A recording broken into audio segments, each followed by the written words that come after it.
All right, fluties. So today we're actually going to hopefully be able to play. Thank you guys for actually submitting your videos with your finger flute. And so we're going to transfer what we did on our finger flute to our actual hedge ring today. Step number one, go ahead and get on the floor and have a seat with your flute in its closed case. Pause the video so you can get there. Once you're on the floor, go ahead and press play. So now that you're on the floor, we can begin. The reason why we are on the floor is because if our instrument drops, then it doesn't have far to go. But if we're sitting in a chair and our instrument drops, then there's a huge chance that we're going to break something. So everybody should have two styles of case latches. So most of you guys, if you're borrowing one from the school, you have one of these two. You have this style with these little buttons.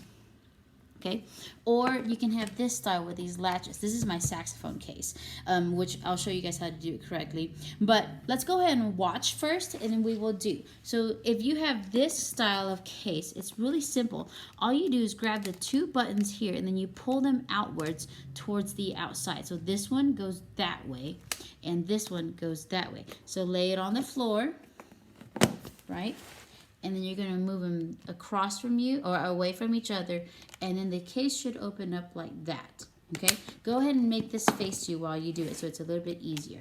Go ahead and open it up. Do not take anything out. Okay, now you might have a latch that is this style. If it's this style, it's easy. Okay, the top of your flute case should have writing on it or a symbol of some sort, but these latches flip up. So all you have to do is flip it up, and then the other one as well, and then your case should open up. Obviously, this is a saxophone, not a flute. But go ahead and open your case and don't take anything out.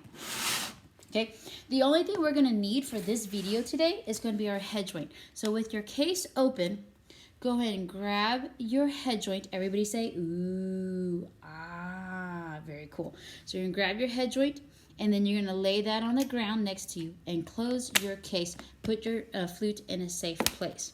To do today's video, you're going to need a mirror. So you can use your phone, like the camera feature on your phone, or you can like dual screen somehow with your laptop. I don't know if you understand what dual screen is, but either way, find yourself a mirror. If you can go and do this in the bathroom today, you can do that too, and just occupy your restroom for the next 20 minutes or so. But I think some of your families might, some of your family members might get mad with that. But find yourself a mirror, and then when you find a mirror, I want you to go on to the next video.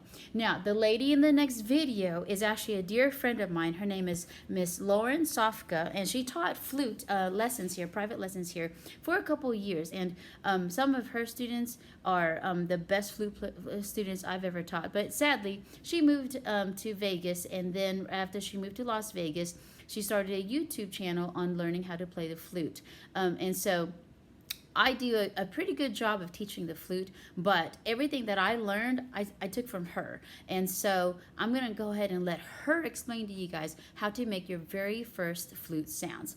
Now, at the end of the video, what I'd like for you guys to do is she goes through the entire process, and I want you to listen to it, every detail, because I promise you, if you listen to exactly what she's saying, you're going to have an amazing flute sound, okay? But if you cheat and you fast forward and you don't do exactly what she says, then you're going to have an okay flute sound.